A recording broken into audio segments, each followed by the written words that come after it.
নমস্কার, কৃষি দর্শন অনুষ্ঠানে আপনাকে স্বাগত। গ্রামীণ অর্থনীতিতে প্রাণী পালনের ভূমিকা অপরিসীম। প্রাণী পালনের মধ্যে যদি ছাগল বা ভেড়া পালনের কথা বলা হয় তাহলে তা একটি অন্যতম প্রাচীন এবং লাভজনক উপায়। কিভাবে বিজ্ঞানসম্মত পদ্ধতিতে এবং সঠিক উপায়ে প্রাণী পালন, বিশেষ করে ছাগল ভেড়া প্রতিপালনের মাধ্যমে প্রতিপালক আর্থিকভাবে স্বনির্ভর হতে পারেন এবং একই সঙ্গে গ্রামীণ অর্থনীতির বিকাশ হতে পারে, সেই নিয়ে আজকে মূলত আমাদের আলোচনা। আজকে আমাদের আলোচনার বিষয় কর্মসংস্থান ও স্বনির্ভরতার লক্ষ্যে ছাগল ভেড়া পালন। আর এই বিষয়ে আলোচনার জন্য আমার সঙ্গে উপস্থিত আছেন দুজন অতিথি, তাদের সঙ্গে আপনাদের পরিচয় করিয়ে দেবো। আমার সঙ্গে আছেন পশ্চিমবঙ্গ প্রাণী ও মৎস্য বিজ্ঞান বিশ্ববিদ্যালয়ের উপ অধিকর্তা খামার ডক্টর কেশবচন্দ্র ধারা, আর আমার সঙ্গে আছেন পশ্চিমবঙ্গ প্রাণী ও মৎস্য বিজ্ঞান বিশ্ববিদ্যালয়ের সহযোগী অধ্যাপক সম্প্রসারণ শিক্ষা ডক্টর সুকান্ত বিশ্বাস। আপনাদের দুজনকে অনেক অনেক স্বাগত।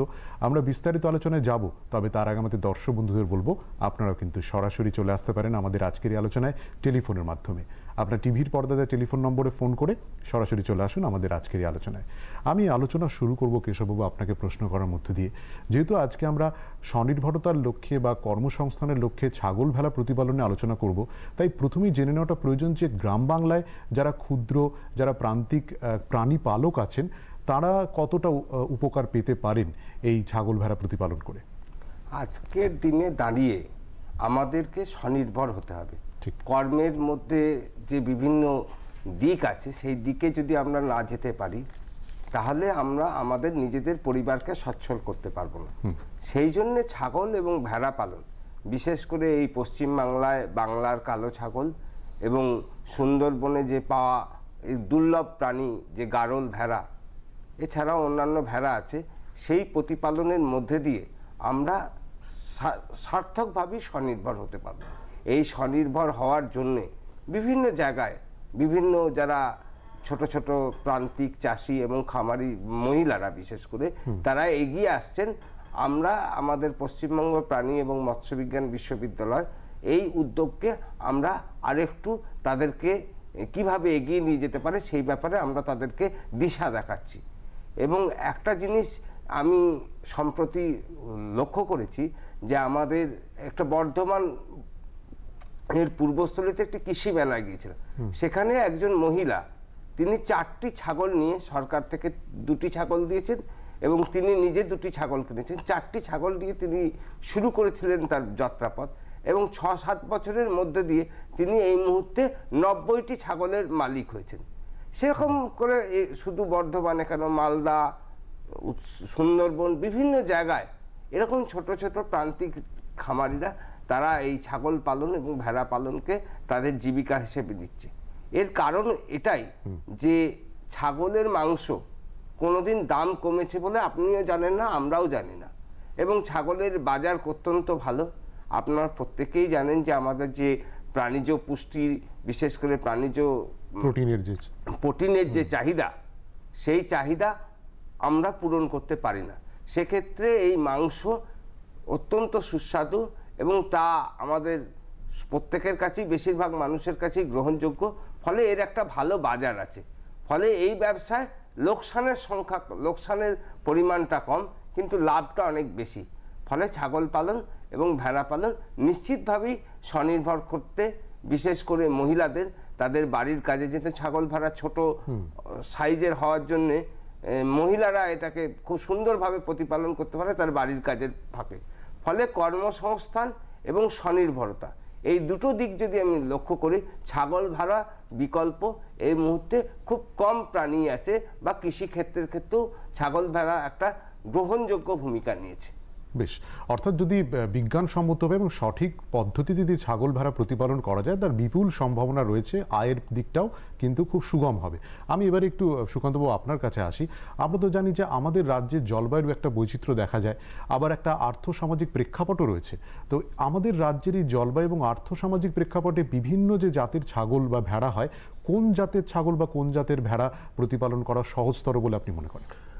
সমগ্র ভারতবর্ষে আমাদের 26টি স্বীকৃত প্রজাতির ছাগল পালন করা হয়। আবার এর পাশাপাশি 40টি স্বীকৃত প্রজাতির ভেড়াও প্রতিপালন করা হয়। কিন্তু আমাদের পশ্চিমবঙ্গের আর্থসামাজিক পরিস্থিতি, জলবায়ু এবং উৎপাদনের ভিত্তিতে মাংসের জন্য বাংলার ছাগল অর্থাৎ ব্ল্যাক বেঙ্গল গোট বা বেঙ্গল গোট নামে সুপরিচিত এই ছাগল সর্বোৎকৃষ্ট। এর পাশাপাশি ভেড়ার ক্ষেত্রে আমাদের সুন্দরবনের গাড়ল ভেড়া, আবার উত্তরবঙ্গের বনপালা ভেড়া মাংসের জন্য সর্বোৎকৃষ্ট প্রজাতি। কিন্তু দেখা যাবে যে দুধের জন্য ছাগল প্রতিপালন করা হয়, যেমন যমুনাপাড়ি, বারবারি, বিট্টল, সিরোহী জাত।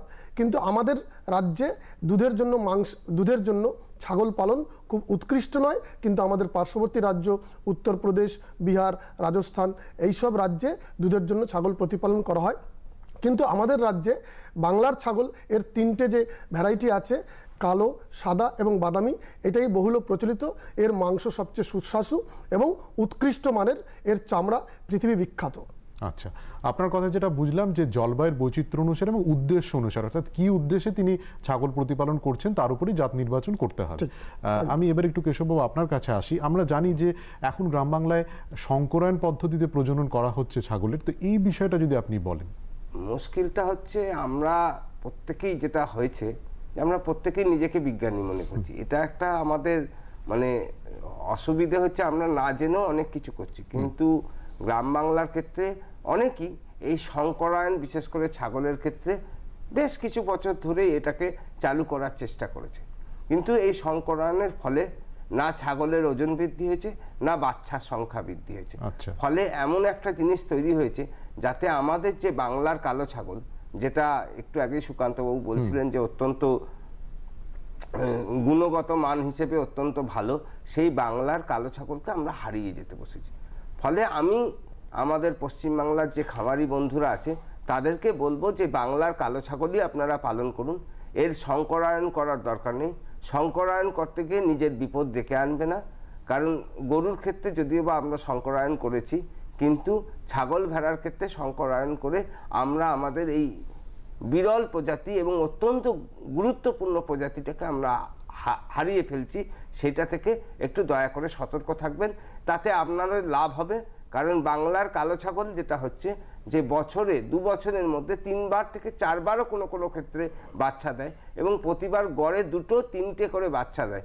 ফলে 2 বছরের মধ্যে দেখা যাচ্ছে যে 10 থেকে 12টা বাচ্চা একটা কালো ছাগল থেকে হতে পারে। মানে বাংলার কালো ছাগল, যেটাকে ব্ল্যাক বেঙ্গল গোট বলা হয়, সেই ছাগল থেকে এটা হতে পারে। এবং যেটা আমি বলতে চাই এক্ষেত্রে, যে এই ছাগল পালনের ক্ষেত্রে আপনারা পাঠা আপনাদের নির্বাচন করুন।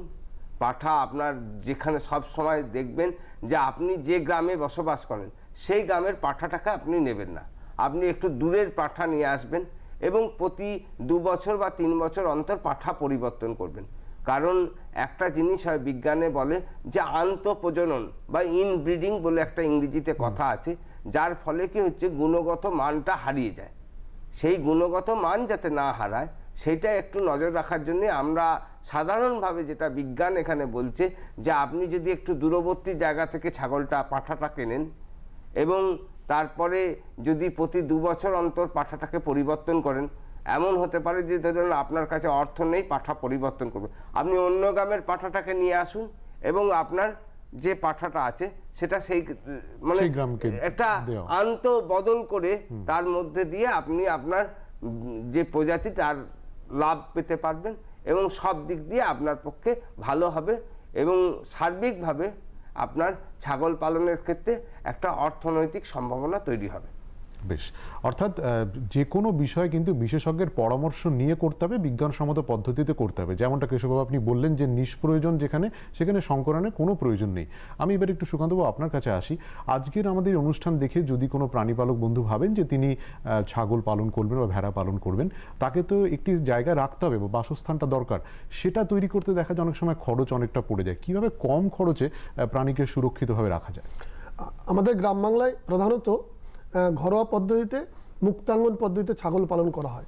সেক্ষেত্রে 5 থেকে 10টি ছাগল যারা পালন করেন কম খরচে ছেড়ে দিয়ে, সেটা অতটা লাভজনক হয় না। কিন্তু ব্যবসায়িক পদ্ধতিতে, বাণিজ্যিক উপায়ে যদি ছাগল পালন করতে হয়, তখন তাকে সাধারণত অর্ধবৃত্তাঙ্গন পদ্ধতি এবং বৃত্তাঙ্গন পদ্ধতিতে, যাকে আমরা ইংরেজিতে বলি ইন্টেনসিভ সিস্টেম এবং সেমি ইন্টেনসিভ সিস্টেম। তো অর্ধবৃত্তাঙ্গন পদ্ধতিতে ছাগল প্রতি 10 বর্গফুট জায়গা নির্বাচন করে যতগুলো সংখ্যায় ছাগল হবে সেই অনুযায়ী একটা নির্দিষ্ট পরিমাণ ঘর তৈরি করে ঘরের সামনে একটা আঙ্গিনা বা উঠোন যেখানে ছাগল বিচরণ করতে পারবে, এবং সেই আঙ্গিনার চারিদিকে যদি ছাগলের খাবারের জন্য যে বিভিন্ন বৃক্ষ জাতীয় গাছ যথা কুল গাছ, করঞ্জা গাছ, কাঁঠাল গাছ এইসব লাগিয়ে দিলে তাহলে যেমন খাবারের চাহিদা মিটবে, আবার তার পাশাপাশি একটা ফেন্সিং বা বেড়ার কাজ করে অর্ধবৃত্তাঙ্গন পদ্ধতিতে লাভজনক পদ্ধতিতে ছাগল পালন করা যায়।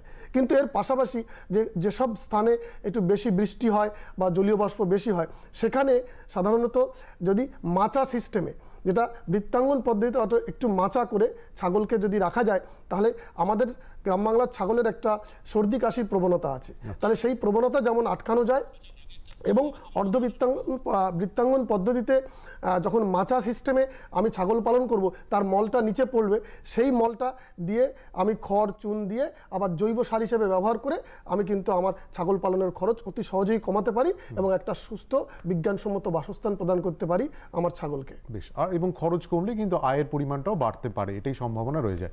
একজন দর্শক বন্ধু আছেন টেলিফোনে, একটু কথা বলিনি। নমস্কার, কে বলছেন, কোথা থেকে? নমস্কার। হ্যালো। হ্যাঁ, হ্যালো, বলুন, আপনার নাম বলুন। নমস্কার দিব্যবাবু এবং আমাদের মাননীয় অতিথি সুকান্ত বাবুকে আমি নমস্কার জানিয়ে হুগলি জেলার ভান্ডারহাটি থেকে স্বপন কুমার আড্ড বলছি। বলুন স্বপন বাবু। সুকান্ত বাবুর কাছে আমার প্রশ্নটা হচ্ছে যে ছাগল চাষের বর্তমান দিনে মেন অন্তরায় হচ্ছে যে ছাগল সাধারণত মাঠে ময়দানে চড়ে, কিন্তু এখন দেখা যায় যে সারা বছরই ফসল হয়। ছাগলকে বাড়িতে ধরুন ভুসি খাওয়ানো, এগুলো আনাজ খাওয়ানো ঠিক আছে, কিন্তু যে ছাগল মাঠে ময়দানে না চড়ে তার গ্রোথটা আসে না, এটা একটা প্রথম অন্তরায়। তৃতীয় কথা হচ্ছে আমরা দেখেছি যে মেল ছাগল মানে যেটাকে বলি আমরা পাটা বাংলায় বলি, তারও কিন্তু দিনের পর দিন সংখ্যা কমে যাচ্ছে। কারণ কিছু মানুষ আছে ওই ছাগলকে তারা ওই বাংলায় যেটা ওটা খাসি করার জন্য ছাগলকে যে তার ইয়েটা মানে তার প্রজনন ক্ষমতাকে নষ্ট করে দেয়।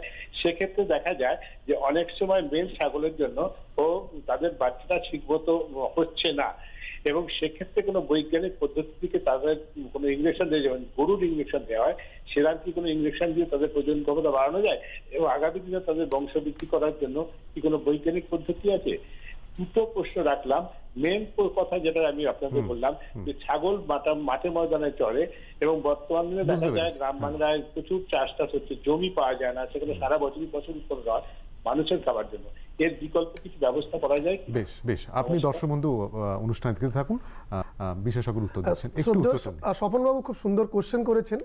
যে আমি যেটা বলছিলাম আমার আগের উত্তরেই, যে ছাগলকে আমাদের যখন বাণিজ্যিকভাবে ব্যবসায়িক পদ্ধতিতে পালন করা হবে তখন তাকে আটকে রেখেই পালন করতে হবে, এবং সেক্ষেত্রে অর্ধবৃত্তাঙ্গন বা বৃত্তাঙ্গন যে পদ্ধতিতে আমি পালন করি না কেন, ছাগলকে তার পুষ্টিকর খাবারের জন্য খড় খাওয়াতে হবে এবং খড়ের পাশাপাশি তাকে সবুজ ঘাস, বিশেষ করে যেহেতু সবুজ ঘাস আমাদের মাঠে ময়দানে এখন প্রচুর শস্য চাষ হয়, সেক্ষেত্রে শস্য চাষের মাঠে আমি ঘাস চাষ করতে পারবো না, অতএব আমাকে বিকল্প হিসাবে যদি অ্যাজোলা নামক এক রকমের সবুজ শ্যাওলা ঘাস সেটা চাষ করে আমি তার সবুজ ঘাসের পুষ্টি পূরণ করতে পারি। আবার আমি যেটা বললাম যে ফেন্সিং বা অর্ধবৃত্তাঙ্গন পদ্ধতিতে আমার ছাগল খামারের চারপাশে যে বৃক্ষ জাতীয় ঘাস, সে কুল গাছ, করঞ্জা গাছ, কাঁঠাল গাছ, এই ধরনের বৃক্ষ জাতীয় ঘাস যেটা ছাগলের খাবার পক্ষে খুবই উপযুক্ত এবং সবুজ ঘাসের বিকল্প বা পরিপূরক হিসাবে কিন্তু আমার ছাগলকে একটা পুষ্টিকর খাবার দিতে পারি। আর এর পাশাপাশি উনি দ্বিতীয় যে কোশ্চেন করলেন স্বপনবাবু, যে পাঠার যে সমস্যাটা প্রজনন ক্ষেত্রে, সেক্ষেত্রে ডক্টর ধারা তো বললেন যে আমাদের পাঠা পালন করতে হবে যদি আমাদের এই বাংলার যে ছাগল উৎকৃষ্ট প্রজাতির, এর যদি জিনগত বৈশিষ্ট্য বজায় রাখতে হয়। যদিও আমাদের গবেষণাগারে গরুর মতো যেটা কৃত্রিম প্রজনন ব্যবস্থা চালু হয়েছে আমাদের এই বাংলার ছাগলের উৎকৃষ্টতা গুণগত মান বজায় রাখার জন্য, কিন্তু এখনও সেটা বাস্তবিকভাবে কিন্তু সেইভাবে সর্বত্র প্রচলিত হয়নি। বেশ, আশা করি দর্শক বন্ধু আপনি আপনার উত্তর পেলেন, খুব সুন্দরভাবে বিশেষজ্ঞ বুঝিয়ে দিয়েছেন। আমরা এই আলোচনায় থাকবো, তবে এখন জানিয়ে দেবো কৃষক বন্ধুদের জন্য কৃষি পরামর্শ। ধান মাজরা পোকার আক্রমণ ঠেকাতে প্রোপেনফস 1.5 মিলি প্রতি লিটার জলে গুলে স্প্রে করুন। ওষুধ দেবার আগে অবশ্যই জমির জল বার করে স্প্রে দিয়ে তারপর 48 ঘন্টা অপেক্ষা করে তারপর আবার জমিতে জল ঢোকাতে হবে। পটল ভালো মানের সবজি পেতে ফুল বা ফল আসার সময় একদিন পরপর সেচ প্রয়োগ করা উচিত। জানিয়ে দিলাম কৃষক বন্ধুদের জন্য কৃষি পরামর্শ। আমরা আলোচনায় ফিরে আসব। আমি একটু কেশববাবু আপনার কাছে জানতে চাইব যে যেমন প্রাণীর বাসস্থান তৈরির জন্য একটা খরচ হয়, ঠিক তেমনি অনেকটা খরচ হয় প্রাণীর খাবারের জন্য। তো এই বিষয়টা কিভাবে খরচ কমানো যেতে পারে?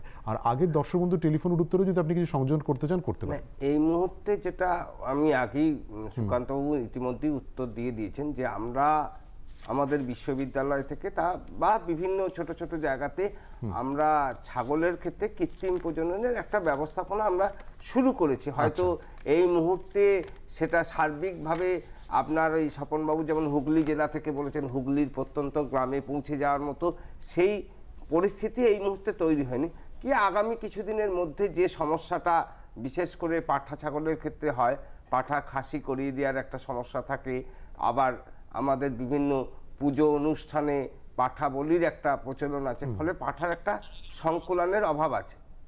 তবুও যেটা আমরা এই চেষ্টা করছি, হয়তো আমরা সাফল্য পাব কৃত্রিম প্রজননের মধ্যে দিয়ে যে মাদি ছাগল তাকে করার জন্য। আপনি যে প্রশ্নটা করেছেন খাবার খরচের বিষয়ে আমি আসছি, একজন দর্শক বন্ধু আছেন টেলিফোনে, একটু কথা বলিনি। নমস্কার, কে বলছেন, কোথা থেকে বলছেন? নমস্কার। নমস্কার, হ্যালো, কে বলছেন? আপনার টিভি সেটের ভলিউমটা একটু কমিয়ে দেবেন। কেউ আছেন টেলিফোন? আমার মনে হয় সংযোগ বিচ্ছিন্ন হয়েছে। আপনি খাবার খরচের বিষয়ে একটু বলুন। মূলত ছাগল এবং ভেড়া যেটা ব্যবসায়িক ক্ষেত্রে ছাড়া, মানে আমাদের মূল যে ছাগল ভেড়ার যে সংকুলান সেটা মূলত প্রান্তিক এবং ক্ষুদ্র চাষিদের ক্ষেত্রে আসে, এবং তারা তাদের বাড়ির সঙ্গে ছাগল রাখে এবং ছাগল ছেড়ে দিয়েই চাষ করে। এবং ছাগল যদি না চারণ ভূমির অপ্রতুলতার কথা একজন বলেছেন, সেই অপ্রতুলতাকে উপেক্ষা করেও বলতে চাই, ছাগল যদি একটা কথা আছে, ছাগল যদি আপনার খায় না, একটা গ্রাম বাংলায় চলিত ভাষা আছে, ছাগল যদি আপনার খায় তাহলে ছাগলের থেকে বৃদ্ধি সেইভাবে হবে না, কিন্তু ছাগল যদি চড়ে সবভাবে খায় তাহলে ছাগল থেকে বৃদ্ধি হবে। তবে মূলত আমরা ছাগলের গাছপাতা এবং যেগুলো আছে সেগুলো থেকে তারা যে চড়ে যে খাবারটা সংগ্রহ করে, এছাড়া যদি আমরা একটা ছাগল পেয়েছি, বিশেষ করে পাঠা ছাগল বা গর্ভবতী ছাগলকে 100 থেকে 150 গ্রাম দানা খাবার মূলত ধরুন খুব 100-150 গ্রাম দানা খাবারের দাম কত দাঁড়াবে, ধরুন 2 টাকা, 1 টাকা 1.5 টাকার মতো দাঁড়াবে। সেইটুকু যদি আমরা তাকে সংকুলন করতে পারি তাহলে ছাগলের বৃদ্ধির ক্ষেত্রে এবং খাবারের ক্ষেত্রে কোনো ঘাটতি থাকার কথা না। বেশ, আরেকজন দর্শক বন্ধু আছেন টেলিফোনে, একটু কথা বলিনি। নমস্কার, কে বলছেন, কোথা থেকে বলছেন? নমস্কার। হ্যালো। হ্যাঁ হ্যালো, শুনতে পাচ্ছি, বলুন আপনার নাম বলুন, কোথা থেকে বলছেন, আপনার প্রশ্ন। শুনতে পাচ্ছি। হ্যাঁ হ্যালো, শুনতে পাচ্ছি, বলুন। হ্যালো। হ্যাঁ হ্যালো, শুনতে পাচ্ছি দর্শক বন্ধু, আপনি বলুন। হ্যালো। হ্যালো। হ্যাঁ বলুন বলুন। হ্যালো, হ্যাঁ আমি বলছি যে কালো ছাগলের উন্নত জাত কি আছে সেটা আমি জানতে চাই। কালো ছাগলের জাত? আমি আপি থেকে নেপাল চন্দ্র রায় বললাম। কিছু জিজ্ঞেস করবেন? কোথা থেকে বলছেন আপনি? আপনি কোথা থেকে বলছেন একটু বলুন। হ্যালো। হ্যাঁ, আপনি কোথা থেকে বলছেন একটু বলুন। সংযোগ বিচ্ছিন্ন। কালো ছাগলের জাত জানতে চাই। আচ্ছা, আমাদের কালো ছাগলের জাত বলে কিছু হয় না। কালো ছাগলটা সেক্ষেত্রে কয়েকটা জিনিস একটু লক্ষ্য করতে হবে, যে কালো ছাগলের পাঠা বা মানে পুরুষ বা স্ত্রী ছাগল যেটা বাছা হবে তার পূর্ববর্তী যে প্রজন্ম আছে সে 2 বা 3টে বাচ্চা দিয়েছে কিনা, তার শরীরের গঠনটা কীরকম, সুঠাম গোলগাল শরীর কিনা, শিং দুটো সোজা কিনা, মাথাটা স্ট্রেট কিনা, এই যে কয়েকটা বিষয় আছে এইগুলো দেখা, এবং সর্বোপরি তার যে চেহারার যে গঠন সেইটা দেখে আমরা ভালো ছাগলকে নির্ধারণ করতে পারি। প্রজাতিগতভাবে যদি বলেন, বাংলার কালো ছাগলই সর্বোৎকৃষ্ট ছাগল, বিশেষ করে পশ্চিম বাংলার ক্ষেত্রে। বেশ, দর্শক বন্ধু, আশা করি আপনি আপনার উত্তর পেয়েছেন। আমরা আলোচনায় থাকবো, তবে এখন জানিয়ে দেবো পশ্চিমবঙ্গের 2টি বাজারে ফসলের দরদামের চিত্র। প্রথমে রানাঘাট বাজার। পেঁয়াজ সর্বোচ্চ 2050 টাকা প্রতি কুইন্টাল, সর্বনিম্ন 1900 টাকা প্রতি কুইন্টাল। কুমড়ো সর্বোচ্চ 2050 টাকা প্রতি কুইন্টাল, সর্বনিম্ন 1900 টাকা প্রতি কুইন্টাল। জ্যোতি আলু সর্বোচ্চ 1580 টাকা প্রতি কুইন্টাল, সর্বনিম্ন 1550 টাকা প্রতি কুইন্টাল। রানাঘাট বাজারের পর এবার চলে আসি গড়বেতা বাজারে। উচ্ছে সর্বোচ্চ 4,000 টাকা প্রতি কুইন্টাল, সর্বনিম্ন 3,500 টাকা প্রতি কুইন্টাল। কাঁচা লঙ্কা সর্বোচ্চ 7,000 টাকা প্রতি কুইন্টাল, সর্বনিম্ন 6,000 টাকা প্রতি কুইন্টাল। জ্যোতি আলু সর্বোচ্চ 1,670 টাকা প্রতি কুইন্টাল, সর্বনিম্ন 1,630 টাকা প্রতি কুইন্টাল। জানিয়ে দিলাম পশ্চিমবঙ্গের দুটি বাজারে ফসলের দরদামের চিত্র। আমরা আবার আলোচনায় ফিরে আসি। আজকে আমরা আলোচনা করছি ছাগল এবং ভেড়া প্রতিপালন নিয়ে। আমি সুকান্তবাবু আপনার কাছে একটু জানতে চাইব যে এই ছাগল পালনের যে আপনারা আজকের আলোচনা শুরুই করেছিলাম যাতে অর্থনৈতিকভাবে লাভবান হতে পারেন প্রাণী পালকরা, সেক্ষেত্রে একটা বাধা হয়ে দাঁড়ায় যে ছাগলের রোগ বা বিভিন্ন ব্যাধি যার দ্বারা ছাগল আক্রান্ত হতে পারে। এই রোগ ব্যাধির হাত থেকে কিভাবে প্রাণী পালক ছাগলকে রক্ষা করবেন? ছাগলের সাধারণত রোগব্যাধি খুবই কমই হয়। আমাদের বাংলার ছাগলের তো রোগব্যাধি খুবই কমই হয়, তবে বিশেষ কিছু সংক্রামক রোগ ছাগলের একটা প্রতিপালনের বড় অন্তরায়।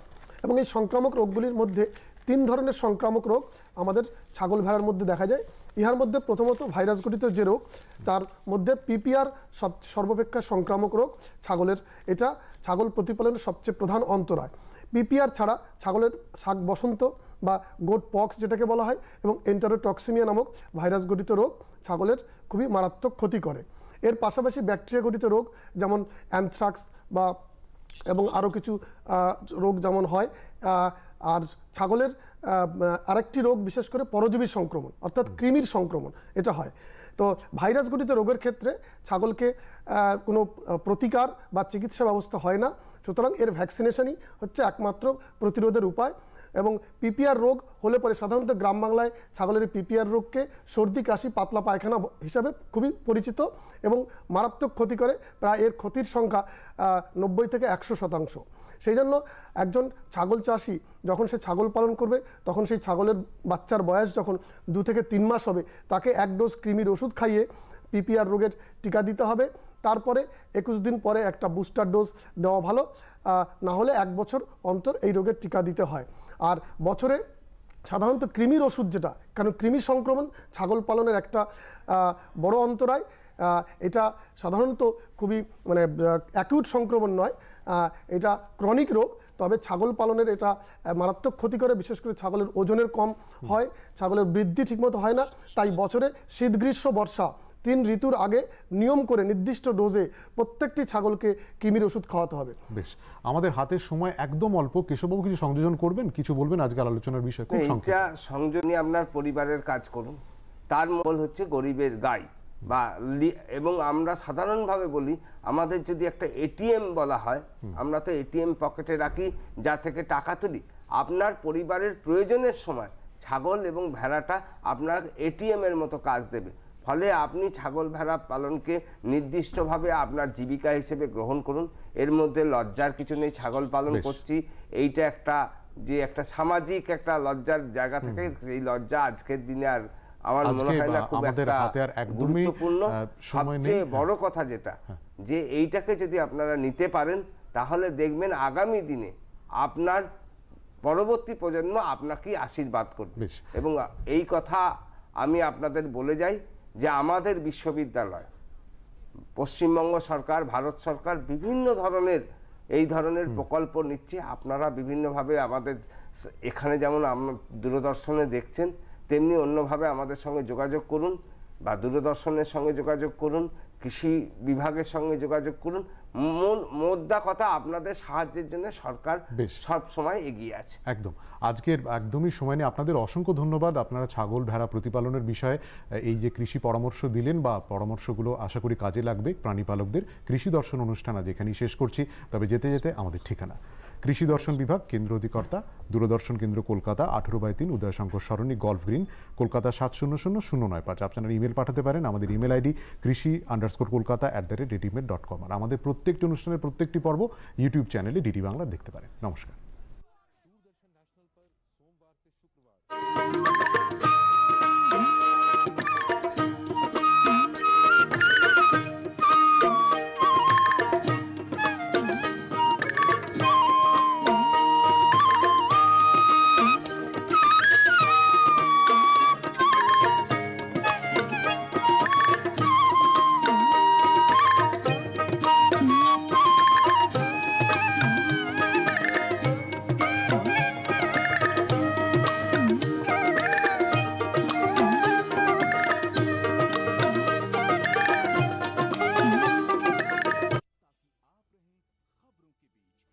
মন কি বাত, মনের কথা হলো প্রত্যেক জনের কথা, সংঘর্ষের কিছু গল্প, কিছু সফলতার কাহিনী,